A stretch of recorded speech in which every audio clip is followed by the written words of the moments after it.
Well, I wanted to introduce you just to a little bit of how I teach.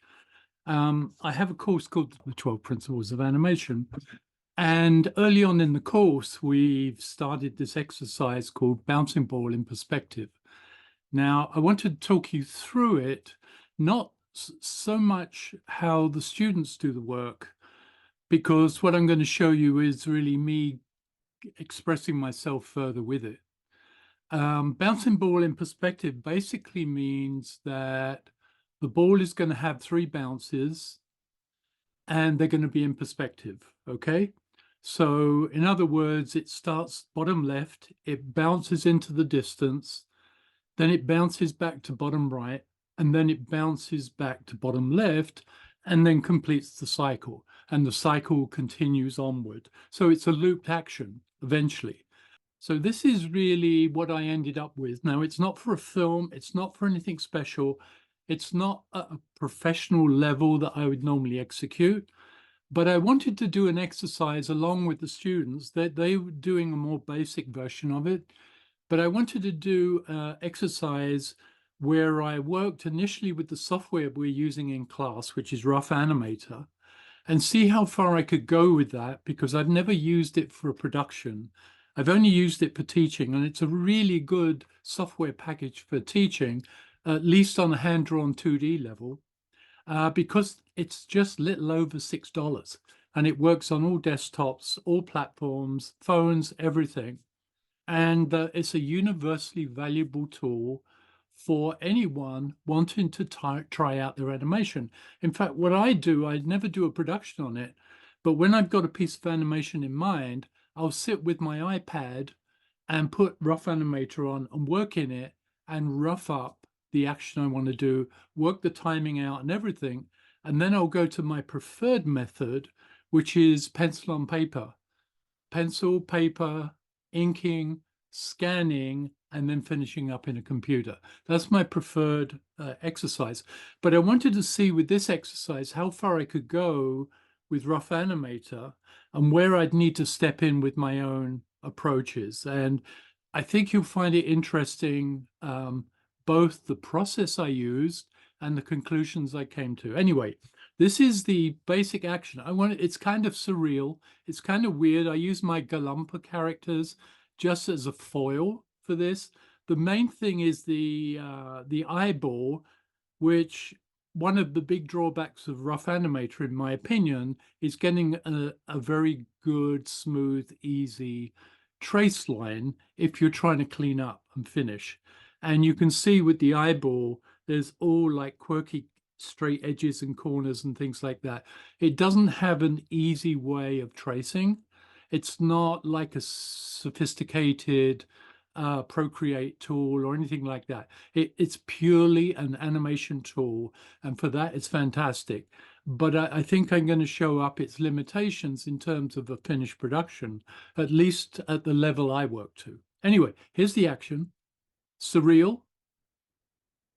But I just wanted the ball to bounce in perspective, as I explained. 3 bounces, looped. And in this case, I wanted a reaction with the characters. So it's not big animation, not big character animation or anything, but just a little stagger effect on the characters when the ball hits them. And as I said, I chose an eyeball just to vary it, just to make it fun. And I took a background that I used with my Galumpa's character. I've got a children's book out called A Short Tall Story, which I'll explain about later, but I used the background from that. So that's what you're looking at. Anyway, in terms of the class, what I did for the students, because they're all new to animation, and pretty much all of them are new to animation, I thought I'd give them something to work with. So if you look at the 2 squash, the orange, the brownie orange shapes at the bottom, that's the ball in a squash position. Remember, the 12 principles has a thing called squash and stretch.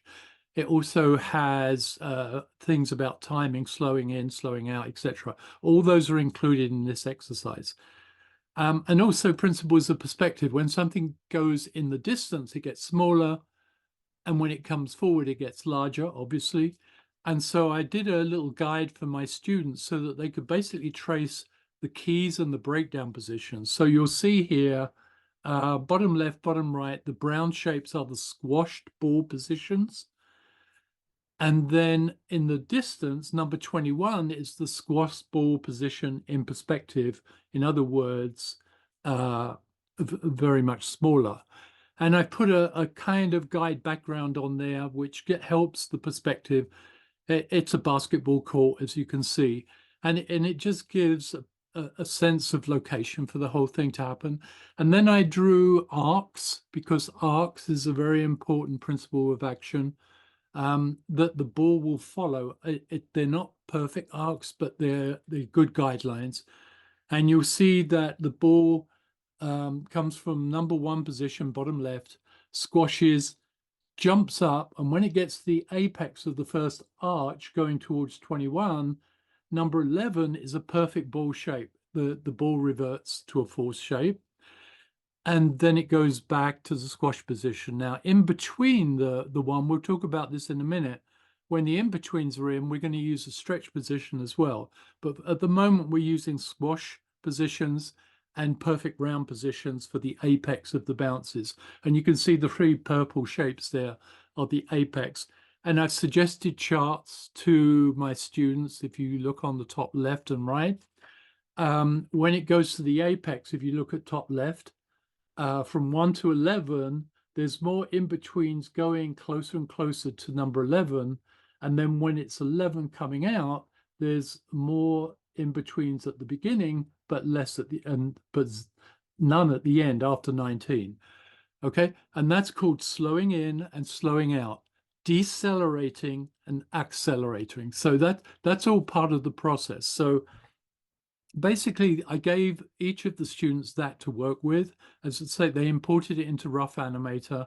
And I just want to go through, initially, we all did the same stages, but then I took it further. And I just want to talk you through my process of going further with everything. So this is blocking out in Rough Animator. So the interface of Rough Animator, I work on my desktop. I prefer it to the iPad unless I'm roughing out stuff just for my own learning and timing and things like that. But if I working more seriously, I go in my desktop and I have, an extension stylus to draw on not draw on the screen, but to draw on a tablet that's linked to the screen. I'm not going to talk about Rough Animator because there's many tutorials on it and everything. But basically, the premise is you can see here, taking my guide, imported into Rough Animator in the window there. The first frame, I encourage students to put the number top right and then rough trace the shape that I gave them, the squash shape. And what we're doing in the blocking out exercise means that we're going to block out by putting in just the key positions, in other words, all the squash positions when it hits the ground, and the apex position, which are really the breakdowns. Although I've made them keys, they're really breakdowns halfway between one squash position to the other. And we're just posing those out so that we're blocking it. And then when we render it, we'll just put stills in for the length of time that the in-betweens would be in there so that it's roughly timed out. And I'll explain that. But that's what the interface of Rough Animator looks like when you're working with it. And of course, you can enlarge that window in the middle. I've just got a wider, kind of a wide view of it there, but you can make it even bigger. Okay, so when we've done that, we do a pose test or a blocked out pose test, and that's what this is.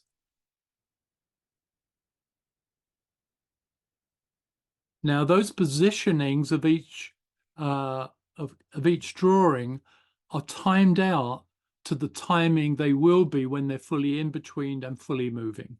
Okay, but it is a way of just testing the basic rhythm of it. I did give the students a bounce sound, a audio track with 3 bounce sounds on it, and they were syncing to that. But I'm not focusing on audio today. I'm just talking about process of getting to a more advanced position on your assignment. So that's where we got stage one. Students did it. I approved what they did, and we moved on. And they really couldn't go wrong because I gave them the guide. But after that, they're on their own, except using the guide for the arcs, for the arc, the center. See, I mark the center of gravity on each of these key poses. And roughly, except when it comes into the foreground, pretty much they can follow along the arc with that center position and just change the shape as they're in betweening in the next stage. Okay, hope that's clear. All right, so adding in-betweens and then filming them on twos. So what I did with the in-betweens is I asked them, first of all, to do what I call in-betweening on twos, which is in-betweening on the odd numbers, 1, 3, 5, 7, 9, 11 in this case, and beyond. And then what I like the students to do is to do that and do a test, filming it on twos to see how it looks. But then if they've got time, and they don't really have a lot of time in my classes, we have a class once a week for 2 hours. And then if they can do work in between that, they can, but I don't have expectations of that. I don't give them too much homework because a number of them are high school students. It's amazing. I've got professionals, but I've got also high school students in the class, and they have very many other studies and much more homework. So I don't like to give them too much homework. But anyway, so I asked them to in between it on twos, just the odd numbers, film that, and then go back and put the even numbers in and film that on twos just to see the difference. That's an exercise in timing, and it'll give them an idea of smoothness, because if you add more in-betweens, it gets smoother, it gets slower, because the more drawings you have per, more drawings you have, the slower the action is going to be. So, but I asked them to shoot them both ways. So this is shooting with the odd numbers on twos. In other words, twos means one drawing for 2 frames of film and playing back at 24 frames a second. Depends what the platform is, 24 or 30. It can be one of the two. But anyway, odd numbers filmed on twos. So you can see it works pretty well with the sound because it's choreographed to do. I teach them how to sync it with the sound and everything. And that's how the timings are, what we have. But you can see the arc, you can see all the arcs, and you can see how the ball reverts back to full shape at the top of each arc. Okay. So now what I asked them to do is to in between it and put all the twos in and then film that on twos. And that's what you get with this. No sound on this one because it goes out of sync because it's half the speed. So it doesn't match the sounds. And as I say, this is not an audio tutorial. I would edit the sounds to match this, but I just want it as an exercise in speed and timing. So you can see with the even numbers in, shot on twos also, you get a much slower feeling to it. And notice now you can see much more the slowing in and slowing out, the decelerating and the accelerating from the apex of the arcs. See that? One more time. Okay. So already we've covered a lot of the 12 principles. This exercise doesn't have all the 12 principles, trust me, but it has a number of them that are worth talking about. Okay, so the next thing I decided to do, this is where I started taking off on my own in my spare time outside of classwork. I decided to add an eyeball design to the ball because I thought, what can I do with the ball? Most people just put a smiley face on the ball or something like that. And I've done that myself. But I thought, no, let's make it an eyeball, make it interesting. And let's see how far I can push Rough Animator to come up with what I ideally would like to do. So you can see here I've drawn a filled in area in the middle for the pupil and the outer blue line for the iris. And this is just really an exercise in taking what I already have and adding the design to it. So it doesn't really look like an eyeball yet. It looks like a target moving, but nevertheless, it's still good exercise for blocking out my thinking on the design sense, getting positions. Now, the whole thing I would stress with Rough Animator, in my opinion, Rough Animator is not a finishing software, but it is a really, really good blocking out, rough animating, and working everything out beforehand and exporting that to a video. Now, if you're into digital, you can then take that video and import it into another program, even Procreate, I guess. I don't use Procreate, but I guess you can do it there. I hear many, many comments that the animation program or the animation side of Procreate is not good. From a professional animator point of view, I've vaguely looked at it and it's far too confusing. Rough Animator is far better as a program for learning and testing your animation.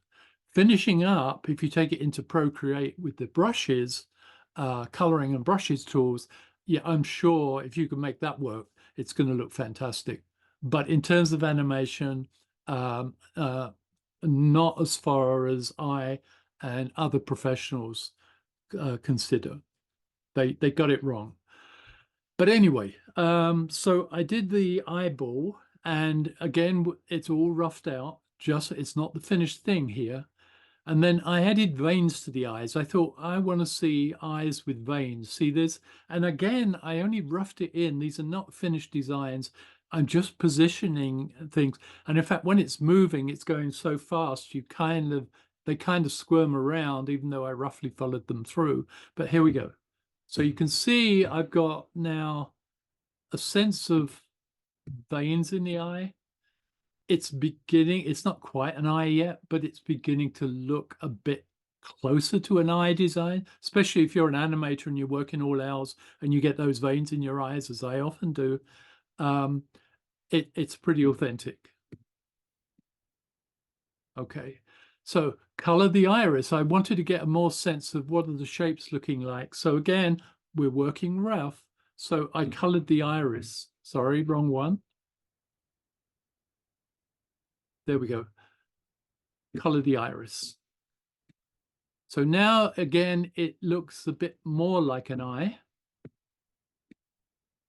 And all I'm trying to do is work everything out beforehand before doing final cleanup and color, okay? I'm working it out in a rough way. Okay, so again, beginning to look like an eye now. So I'm going to add a highlight to the eye because, you know, eyes are very reflective. And you can work out where your light source is, but I had the light source top left, and you'll see with this, I just put a little white highlight there, and to see what it looked like going through, and this is what it looked like. Again, it's getting closer to an eye design now. It's beginning to feel more like a natural eye. And then I added eyeball color, and what I mean is the color of the white of the eye. Never, ever use pure white when you have a white thing on the screen. Never use pure black when you have a black thing on the screen.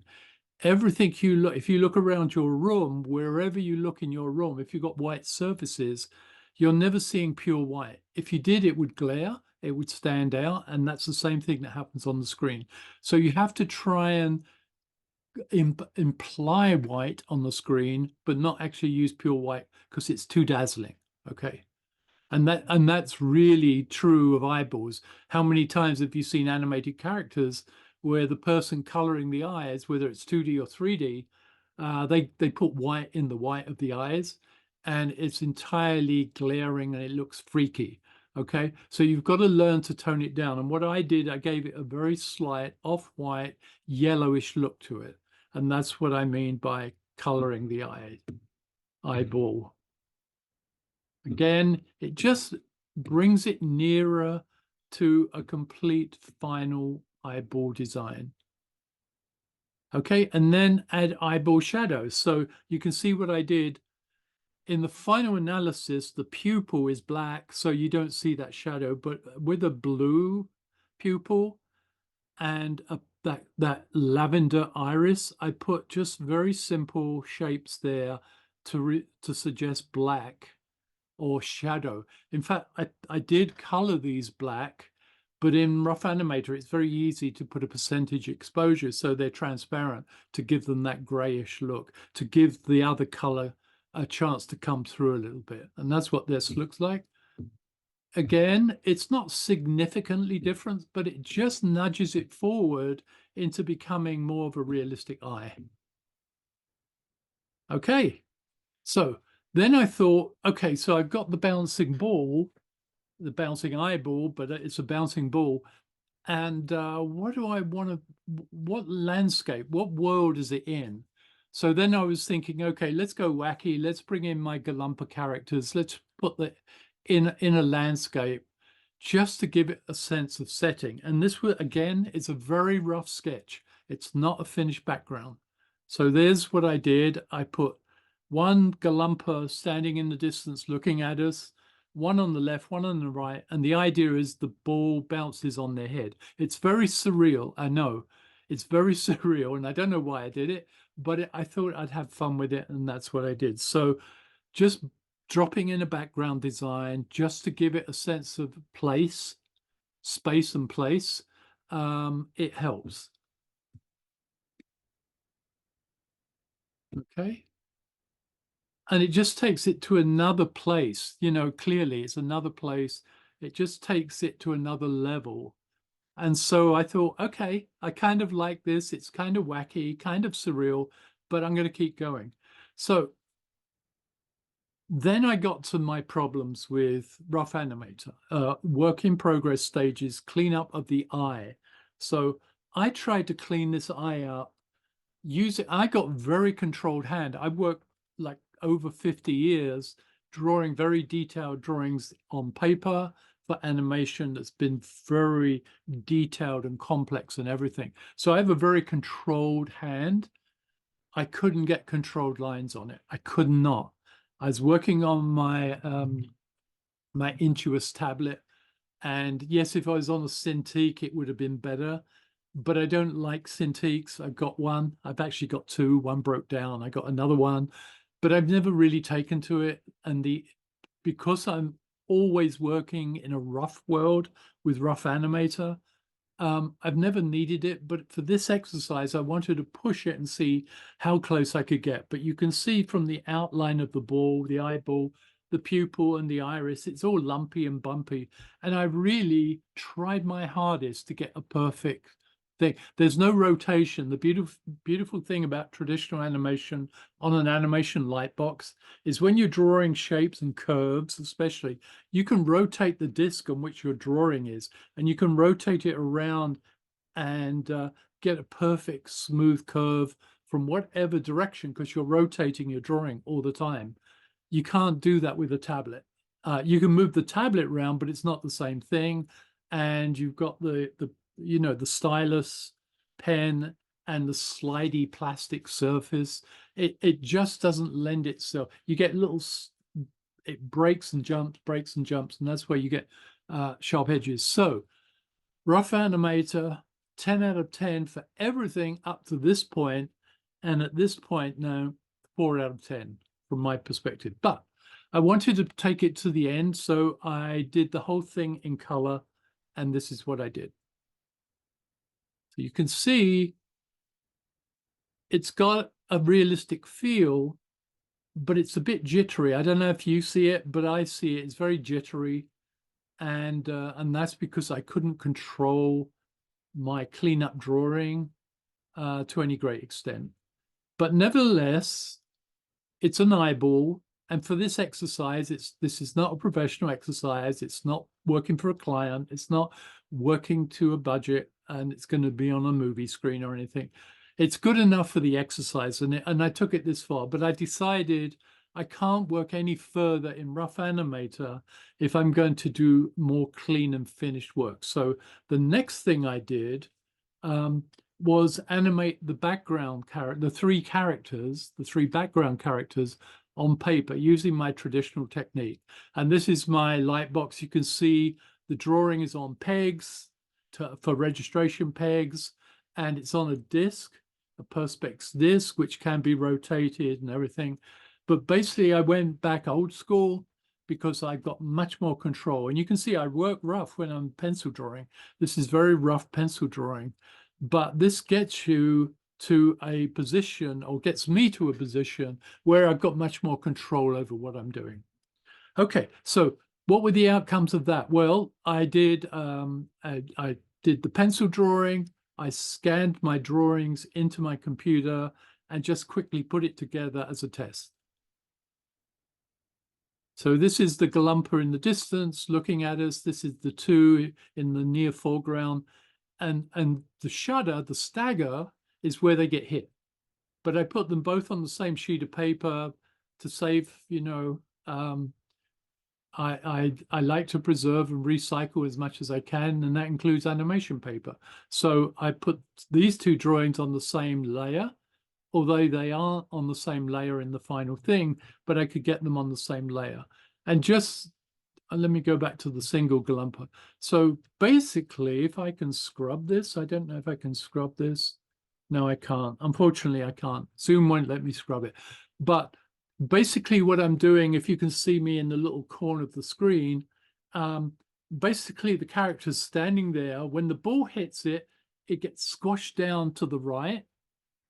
And then I immediately on the next frame swing it to the left. And then I do an in-between from the right to the finished upright position again. And then from the left to the upright position again, I do one of them on odd numbers, one on even numbers. Then I put them together and you get this kind of zigzag. It's a stagger. It's called a stagger. So you have extreme at the beginning, extreme, less, less, less, less, less, less, and then it stops. Okay, so you get this whang kind of stagger thing. All right, vibration. So anyway, that's what I did with these. And I tested them out and I thought, okay, I'm happy. So I'm now going to ink my animation drawings. And when I'm talking about animation drawings, I'm talking about the three galumpas done on paper traditionally. So here's me, I do the inking. I like thick and thin lines with my animation. So what I do is I draw the thick and thin lines, micron pen, and then I leave it like that and scan it into the computer. And then what I do is to get solid black lines, I select every section that's white in Photoshop and I invert that. And then I hit delete and my background color is black and it immediately creates black characters, black lines against white. Okay. And then, so I'll talk about that in a minute. But I also needed background art. So I thought, okay, I've got, at the moment, I had a line behind them. So what am I going to do? So I created a background like this. It's actually based on artwork from my book. So the children's book. And so, or the Kindle book. My children's book is black and white as a print version. So it's a coloring book as well for kids, for young kids. But if you go into Kindle, you get the full color version, and this was a background for the Kindle version. Okay, so compositing everything together, I used a software which, in my opinion, is the best teaching software ever used, Toon Boom Studio. Unfortunately, when Toon Boom brought Harmony out, they dumped Studio, and that it was to my huge regret because Harmony is far too complicated to teach animation to beginners. You spend all your time teaching the interface to them and you get no time to teach animation movement. Whereas with Toon Boom, it was amazing. You could do everything. A student could be actually producing work within an hour or two. With Harmony, you have to teach them the interface first. It takes forever and it's got more and more complicated. And then you can start talking about animation. And by then your term is over, because there's so much technology to learn and no movement. And that's the problem with modern animation. Why I'm doing these talks is to show you how traditionally we did things, and they actually work so much better. And the character animation was so much better in the old days in terms of teaching students to get progressed in animation, in movement, right? Most of their time today is spent on technology. And Toon Boom Studio was the best program ever. And I so got frustrated when they took it off the market. Anyway, Toon Boom Studio has a simple interface like this. You can do so many things with it. And what I did was, just for your information, you can see the timeline at the bottom here. I got many layers. I put each of the Galumpa characters on a separate layer. I put the eye on a separate layer, and I put the background on a layer. The problem with the eye was coming out of Rough Animator. I needed a clean background. So first of all, I thought, can I put it on a green screen? And I filmed it on a green screen. And then I realized Toon Boom Studio can't take out green screen. Okay. So I then had to use Toon Boom Studio, which is another good thing. It's time consuming, but another good thing. You can put a video in there and export it as single, I think PNG files. Every frame is a PNG file, and that's what I did with the ball, the eyeball on a green screen. I exported it into separate files, and then took those into Photoshop and deleted with the magic eraser tool all the green screen, and just kept the PNGs with the ball and a clear background. And then I re-imported that into Toon Boom Studio and was able to put that over. And then I started lining up. You can see, by the way, the Galumpas, the black line, that's what I was talking about. When I select all the white and invert it, and then have a black background and delete, and it comes up with a nice sharp line background like that. And then you import it into Toon Boom Studio and vectorize it as you do so, so the lines are very crisp and clean. It looks a little bit rough here because I did a very low resolution screen capture, but just to show you the interface. But that's what it was. And then the final composite, you've already seen it, but I just thought I'd show you again. And you can see the staggers when the ball hits them on the head, they stagger. I didn't put the sound on, but the whole thing integrates very well. Toon Boom is just amazing, vector, coloring, everything. And what I'll probably do now is go back, maybe import it into Rough Animator, or maybe just stay in Toon Boom Studio and put highlights and shadows on the characters. Now, I haven't covered that in this exercise, but that's probably what I do. The problem with Toon Boom Studio is that with the updating of operating systems, the old Toon Boom Studio doesn't run on modern computers anymore. So I've had to keep one of my old computers going. It's an old laptop. It's about 12 years, a MacBook Pro, and it's about 12 years old, but I can run Toon Boom Studio on that, so I work on that. And then when I want to take it somewhere else for film editing or something else, I can take the video from there and import it, put it onto a new computer and work on it that way. Anyway, so, love Toon Boom Studio, love Rough Animator for working out everything, but not so good at finishing. And you can see the finish. You can see the difference of the finish. The ball, I didn't start again in Toon Boom and to do a perfect ball. I could do that, but I just don't have time. This took me about 4 days. So, the whole process took me 4 days after the 2-hour class. And so I don't have time to go back and do the eyeball again, but I could get the eyeball to look as crisp and clean and sharp as the Galumpa characters and everything else on the screen. I just didn't. But it's very good as an exercise to show you the difference of what I can do traditionally with pencil and paper and ink drawings, ink cleanups, scanning, importing into a program, coloring it, and rather than work totally digitally, which the eyeball is. And you can see very much the difference there. So I hope this has been useful for you. It was useful for me because I like to push the limits of both software. I know Toon Boom Studio inside out. I know others, Moho and other rigged character software. I'm not a big fan because I'm a full character animator traditionally, and really everything I do best is done on paper. Everything. And I could be so much better animator on paper. The minute I go into digital, yes, it's got all kinds of bells and whistles and all skills, things that add and effects and capabilities that I can't do on pencil and paper, but it can't improve the movement. And that's what I live for. I live for good animated movement. So that's why I always, if I'm animating characters, I'll go back to pencil and paper techniques. It takes longer, but hey, nothing worth having is easily done. And what separates you from everyone else is having something that's not easily done and so much better than what they do. So that's why I will not give up pencil and paper, traditional old school. People laugh at it, but it's better in terms of character animation.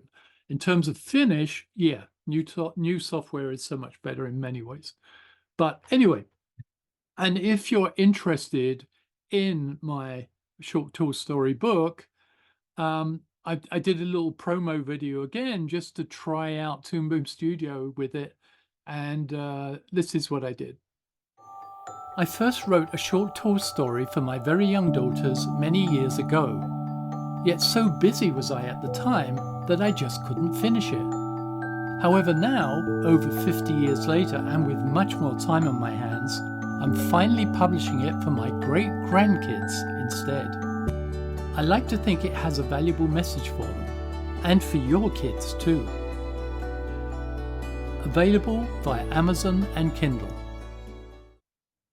Anyway, so that's just a shameless plug for the book.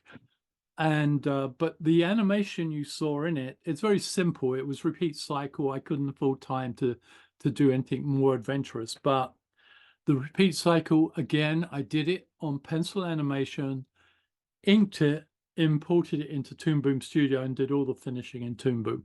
And I think you'll agree, it's not adventurous. It's not like movie level, but it's pretty good. It's pretty good, and it does the trick. Okay, so yep, if you're interested in the book, Amazon and Kindle have it. You can get it through my other books, tonywhitebooks.com. You'll find it there, and you'll find links to wherever you want to go from there. All right. So I hope this has been useful, guys. I'll do more when I can. And yeah, it's just fun for me to do as well. Okay, take care.